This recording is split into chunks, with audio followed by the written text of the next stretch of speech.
Hello there, and today is the second of the live streams. Now, I'm not sure whether anybody will be able to join me, but I will continue on. And as I did last week, there will be a follow-up post on the blog, which will have links and further information. And today's one will definitely have at least one download in it. We are looking at maintaining our focus today, and that is something that I personally struggle with. If any of you actually know me, you know that I jump around all over the place and find new projects and new inspiration every 3 seconds. My brain is constantly bubbling and fizzing, as a lot of other creators.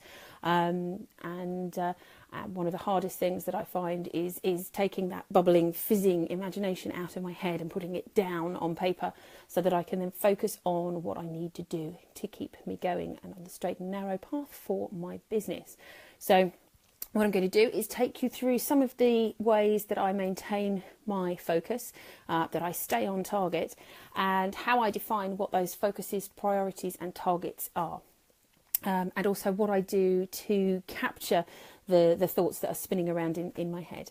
So I've got my little note, my very small reminder list here. I do tend to work with lists a lot. And that is something else that helps me to make sure that I complete the tasks that I need to complete. I set myself a variety of to-do lists, but that I will come to in a moment.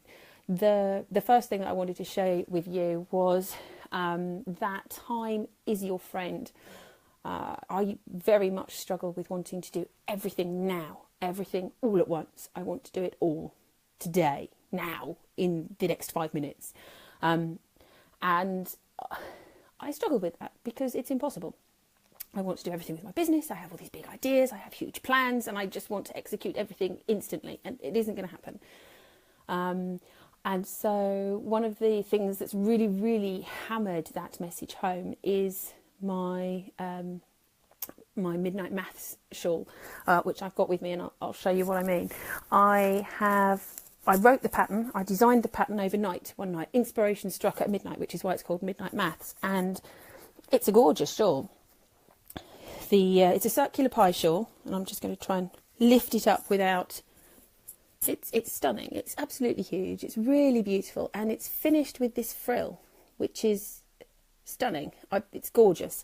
However, I still have at least a third of the stitches left on my needles to complete. And it feels like I've been knitting this frill for a lifetime.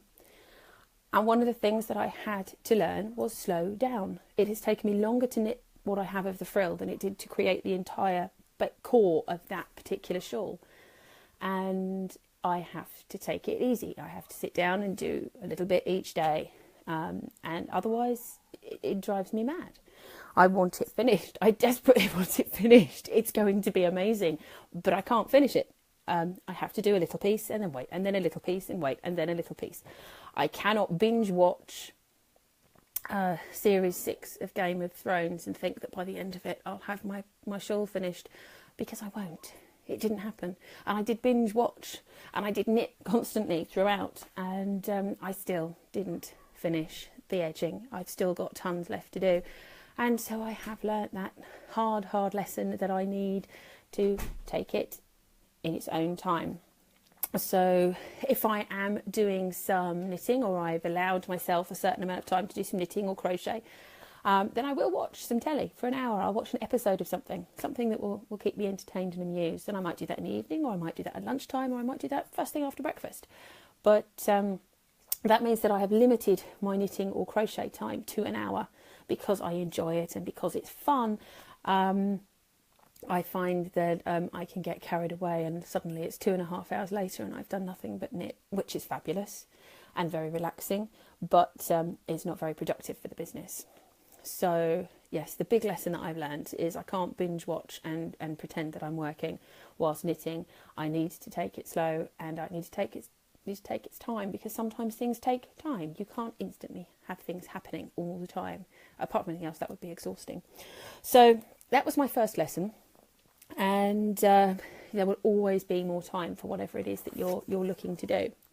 The second part to that is little and often gives you far more progress than you realise.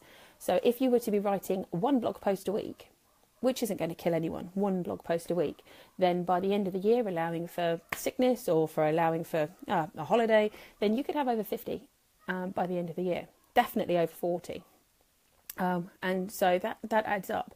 And when you start to see that amount of content on a website, you'll have a very warm, fuzzy feeling, because you've actually made a big step into creating content and changing people's lives and sharing your knowledge and all of that kind of good stuff.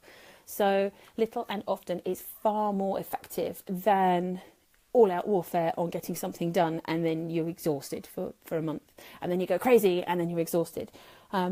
People will respond more to the little and often approach because they know that you're always going to be there. It might only be a little thing, but you're always going to be there with some new tidbit or some new information or a new pattern or design or new inspiration. So definitely little and often is the way to go. One of the things that, as I say, I struggle with is just ideas oozing out of me, it feels like at times, and so I keep notebooks all around the house, next to the bed, downstairs, upstairs, in the kitchen, everywhere. I have a variety of notebooks, and I just nail those ideas to the page. And then if some requests for submissions come in and I don't instantly have a new idea, outrageous, fancy not instantly having an idea for a submission, then I can go back to my notebooks and see if there is something in there that will work. 9 times out of 10 there is, and then I can reuse that idea or that inspiration slowly, calmly, and in a timely fashion, as against just going, I've got to do something with it now, and having 8,000 whips all at once. It's, that doesn't help anybody. But by taking that idea, capturing it, putting it on a page somewhere, and being able to go back to that page to review it, means that in its own time, when the world is ready for that idea, it will come out and it will be used. So I don't have that feeling of regret, or I've forgotten it, or I can't remember how I wanted to do it, or is it going to happen, is it not going to happen? So that I find quite reassuring to have that level of security behind me, that I can come back and look at that when it's needed. In terms of driving your business forward, you need to set different goals. Now, if this is a hobby for you, then you'll have different goals to achieve than if it's a business. If you need to pay the mortgage each month, then you will have different goals to somebody who is building it slowly and quietly as a second income stream. So everybody's goals and focus will be different for their business. It could be that you want to build your bank account. It could be that you want to build subscribers to your mailing list. It could be that you want to have a pattern that is released and reaches a certain number of people, whether that's through a freebie giveaway or whether that is that they're buying it for X amount. So each person has different goals, and you need to come up with an identifiable and tangible goal for you to then start to focus on the tasks that you need to do to hit that target, to hit that goal. So if you're looking to build your mailing list, then there are various things that you can do to build your mailing list. You can look at doing freebies, you can look at doing giveaways, you can look at doing reviews or interviews or collaborations with other people, or you can look at a challenge, all sorts of things that can build a mailing list. And in the same way, those tasks will be different if what you want to do is sell a pattern.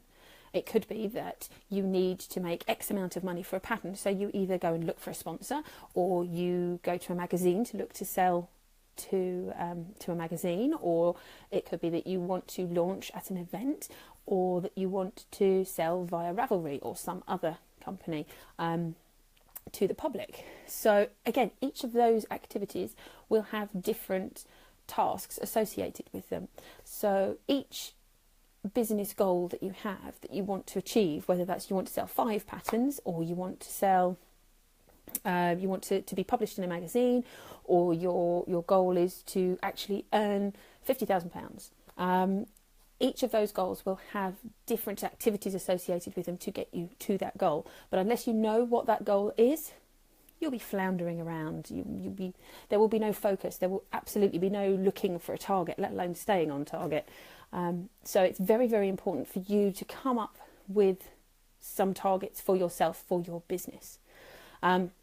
And then you can look at how you achieve those targets, and that will help you keep focus. As long as you are relating everything back to, well, will this build my mailing list to 2,000?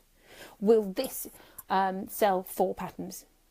And if the answer is yes, then do it. If the answer is no, put it on the back burner.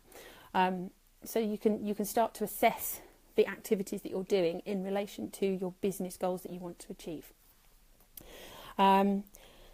Now, the other thing is the Eisenhower principle of important versus urgent, and you can find grids, and this will definitely be a download for you on the blog, which is generally it's set into 4 quadrants, and you have very urgent and very important. You have not urgent but important, and then you have not important but urgent, and then you have not urgent or important.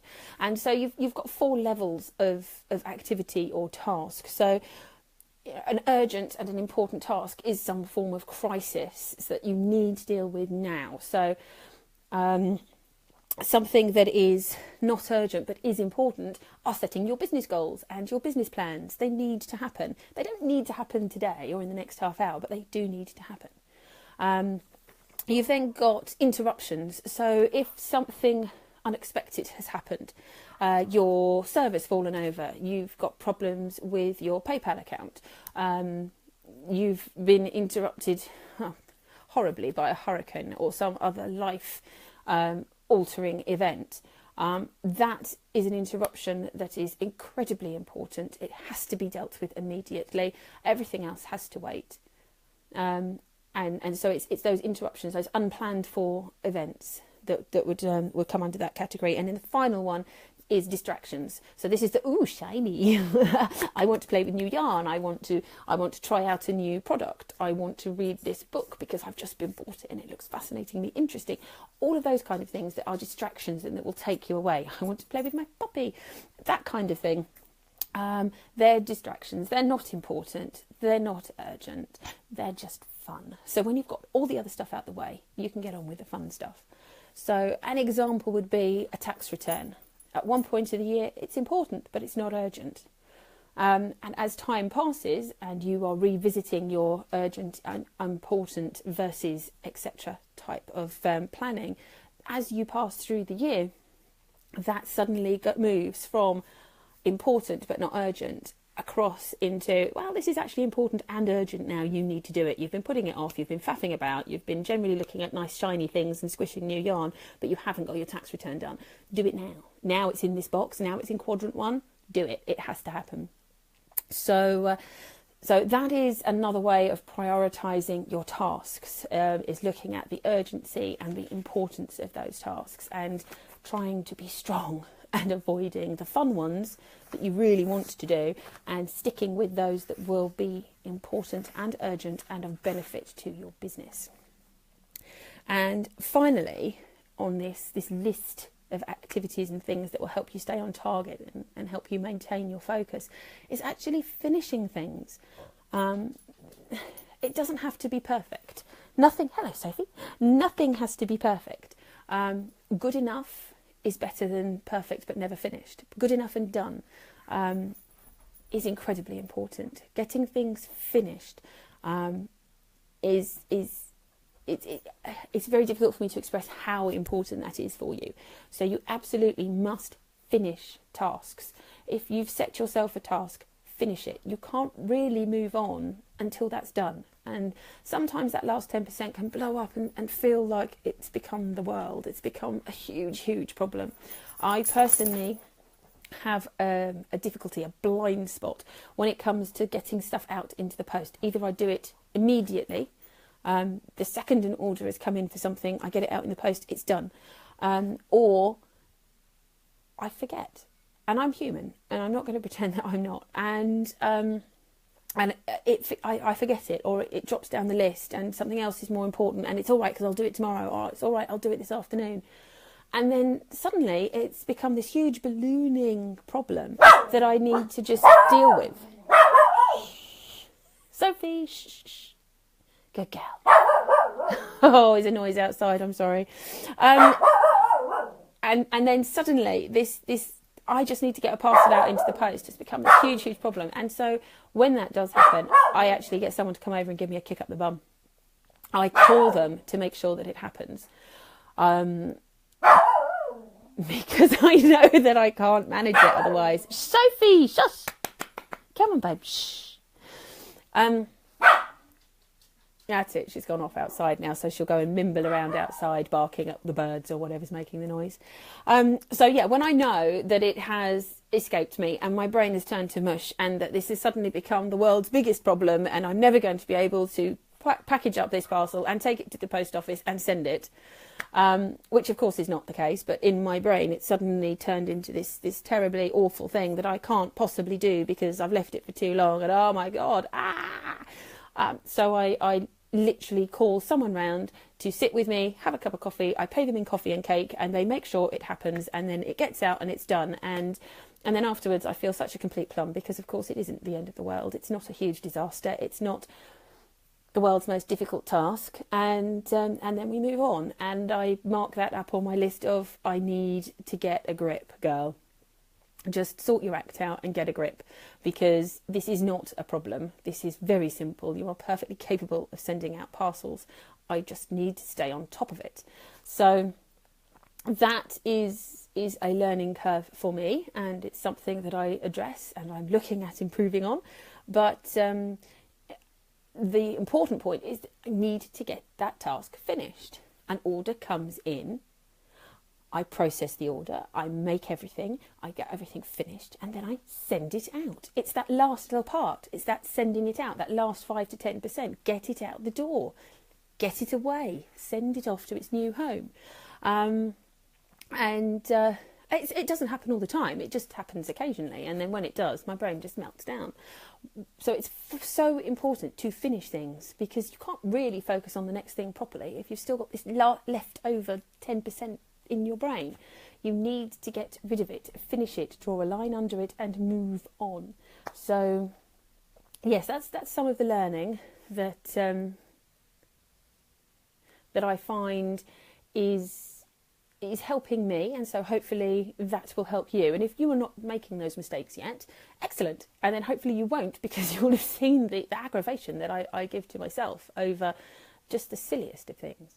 If a server falls over, then I can cope with that. If I struggle to find a baggie to put my my completed sample in, I have a nightmare. It's an absolute nightmare. So yes, try and avoid my mistakes. Find your own mistakes, find your own errors, and learn from them. If you're having any errors or mistakes, then let me know, and I'll see what I can do to help you avoid them or resolve them quicker, etc. And and this week's topic, I think, is so wide-ranging and affects so many people, and actually is such a complex and personal issue to be resolved, that I'm actually thinking of creating a 5-day Find Your Focus challenge. So we will work through in a week. There'll be some homework activities where you're deciding what your business goals are, and we'll have some live streams to discuss around that, and then we can find some focus and put a mini plan in place for the next 6 months or so, maybe a year, if we'll see how it pans out, and I'll show you how to break those goals down into annual goals, quarterlies, monthly, weekly, and then setting out actually a daily to-do list. So I'll walk you through that process during that 5-day challenge. So if that's something you guys would be interested in, please let me know. I think it may well help a lot of people in terms of finding focus. If you're struggling to identify what your business goals are, then maybe running through that challenge will give you the focus, will give you a bit of an insight, some clarity. And if that's the case, then that would be fabulous. So that would be a free challenge. So let me know, and I shall start working on that in the background, and I will see you all next week. Yes, let me know if there's anything else you want to talk about, and I will share the blog post when that comes live, and that will probably be tomorrow sometime. So until then, I'll see you later. Bye.